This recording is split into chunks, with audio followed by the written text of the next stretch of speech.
What's up, guys? Today I'm going to be unboxing this 48-inch brake that I bought on Amazon.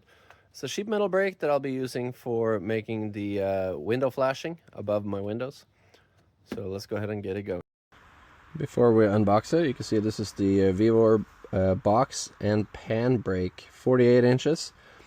It is quite heavy. It weighs 67 pounds. They're not messing around. And it looks like it costs about $139 right now.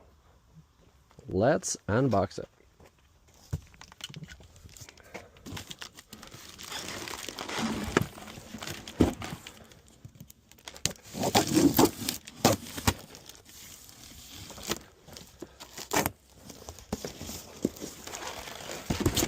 Okay, we have the two handles.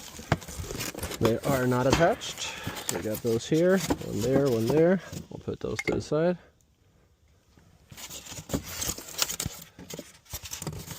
Alright, it comes right off. Well, the brake off. We'll throw that over there. We have the manual. Let's see. No? Oh, there we go. Okay, that's what it looks like. Vevor model. Okay, a lot of numbers there. We got this one, the one that ends in 1220.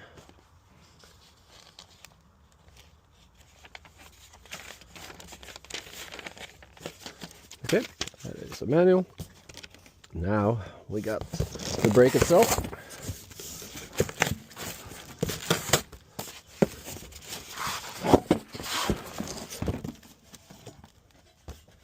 So that metal is separate. Put that to the side.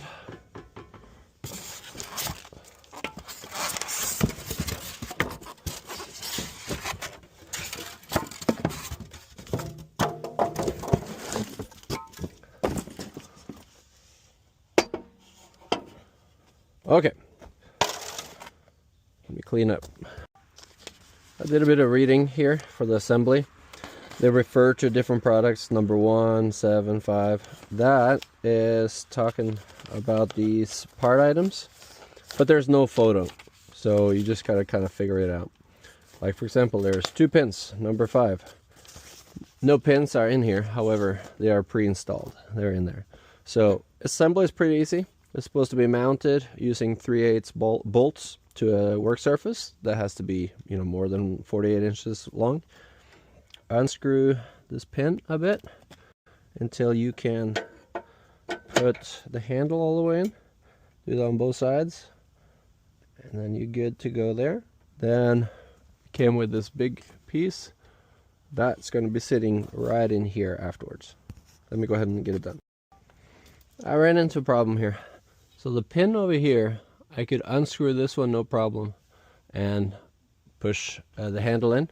On this side, however, that pin looks like it's maybe paint or something over here. Wouldn't let me back it all the way out. So I kept trying, started almost stripping the pin. So I decided to give the handle a love tap and broke off the knob.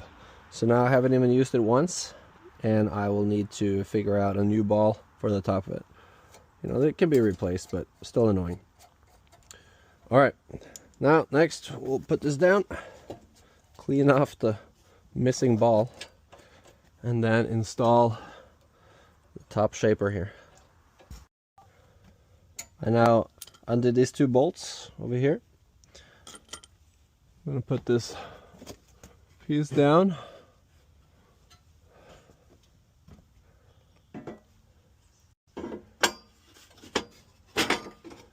There we go.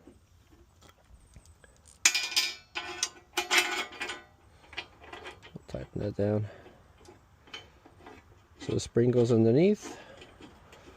The metal shaper goes up on top.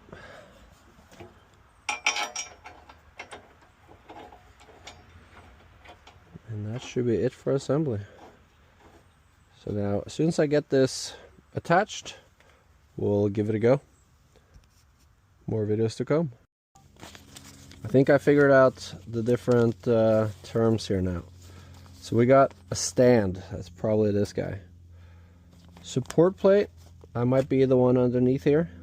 Then we got the press plate, the moving plate, which is that one, attached to these handles using those pins, and handle ball, that's what I'll need to get replaced.